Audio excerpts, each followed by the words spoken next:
మాసానాం మార్గశీర్షోహం అన్నారు జగద్గురువు శ్రీకృష్ణ పరమాత్మ. కార్తికేయుడు, కాలభైరవుడు, దత్తాత్రేయుడు వంటి వారితో పాటు స్వయం భగవాను ముఖతః ప్రకటితమైన శ్రీమద్భగవద్గీత అవతరించిన మాసం ఇది. మార్గశిర మాసం శ్రీ మహావిష్ణువుకి అత్యంత ప్రీతికరమైన మాసమని మనందరికీ తెలిసిందే. ఈ మాసంలో వచ్చే సఫల ఏకాదశి ఎంతో విశేషమైనది. ఈ ఏకాదశి రోజున మనం చేసే అనేక పనులు మనకు శ్రీ మహావిష్ణువు అనుగ్రహం కలిగించేలా చేస్తాయని చెబుతారు. సఫల ఏకాదశి రోజున ఎవరైతే ఉపవాసం ఉండి శ్రీ విష్ణువుని ఆరాధిస్తారో వారు చేసిన పాపాలన్నీ తొలగిపోయి పుణ్యగతులు సంప్రాప్తిస్తాయని పండితులు చెబుతారు. అటువంటి సఫల ఏకాదశి ఈ సంవత్సరం డిసెంబర్ 26వ తేదీన వచ్చింది. సఫల ఏకాదశి రోజున జరిగే గ్రహ సంచారం కారణంగా కొన్ని రాసుల వారికి శుభ ఫలితాలు వస్తున్నాయి. ఆ రాసులేంటో తెలుసుకుందాం. ముందుగా మేషరాశి. ఈ రాశి వారికి సఫల ఏకాదశి ఎంతో ఉపయుక్తంగా ఉంటుంది.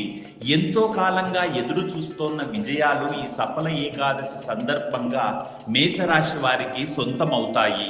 ఈ సమయంలో మేషరాశి వారు నూతన గృహాలను, వాహనాలను కొనుగోలు చేసే అవకాశం ఉంది.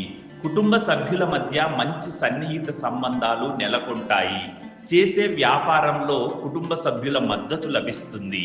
లక్ష్మీదేవి ప్రత్యేక అనుగ్రహంతో మేషరాశి వారు ఈ సమయంలో సంపన్నులవుతారు. ఉద్యోగస్తులకు ప్రమోషన్లు లభించే అవకాశాలు ఎక్కువగా ఉన్నాయి. విద్యార్థులకు కూడా ఇది అనుకూలమైన సమయమని చెప్పవచ్చు. తర్వాతి అదృష్ట రాశి తులారాశి. వారికి సఫల ఏకాదశి అదృష్టాన్ని కానుకగా ఇస్తుంది. ఈ సమయంలో తులారాశి వారికి ఆర్థికంగా మంచి జరుగుతుంది. వ్యాపారస్తులు మంచి లాభాలను పొందుతారు. సమాజంలో కీర్తి ప్రతిష్ట పెరుగుతుంది. ఉద్యోగస్తులు కొత్త బాధ్యతలను నిర్వర్తించవలసి వస్తుంది. ఉద్యోగస్తులు పదోన్నతి మీద మరింత ఎక్కువ ఆదాయం పొందుతారు. ఈ సఫల ఏకాదశి తులారాశి వారికి అన్ని విధాలుగా ఎంతో అనుకూలంగా ఉంటుంది. ధనుస్సు రాశి వారికి ఈ సఫల ఏకాదశి సందర్భంగా గొప్ప అనుకూలంగా ఉండబోతోంది. వారికి లక్ష్మీదేవి అనుగ్రహంతో సిరి సంపదలు సంప్రాప్తిస్తాయి. చాలా కాలంగా చేతికి అందినట్టే అంది చేజారిపోతున్న డబ్బు ఈ సమయంలో చేతికి అందుతుంది.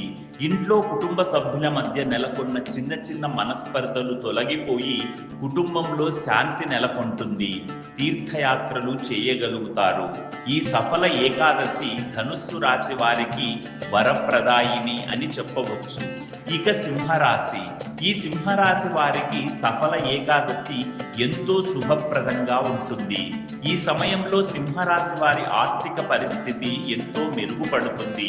పోటీ పరీక్షలకు సిద్ధమవుతున్న వారికి ఇది అన్ని విధాలా కలిసొస్తుంది.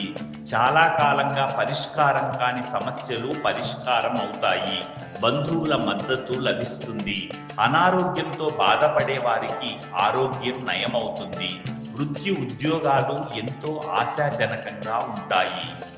మీనరాశి.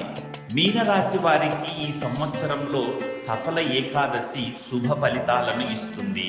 ఇది కొత్త పనులను ప్రారంభించడానికి ఎంతో అనుకూల సమయంగా మీనరాశి వాళ్ళు భావించాలి. ఉద్యోగాల కోసం ఎదురు చూసే వారికి మంచి అవకాశాలు లభిస్తాయి. కుటుంబ జీవితం సంతోషదాయకంగా ఉంటుంది. ఆర్థిక స్థితి మెరుగుపడుతుంది. ఈ సఫల ఏకాదశి మేష, తుల, ధనుస్సు, మీన, సింహరాశి వారికి ఎంతో ఫలవంతంగా ఉంటుందని, అనుకున్న పనులన్నీ నెరవేరుతాయని, లక్ష్మీదేవి కటాక్షం, శ్రీ మహావిష్ణువు అనుగ్రహం మెండుగా లభిస్తుందని జ్యోతిష్య పండితులు చెప్తున్నారు.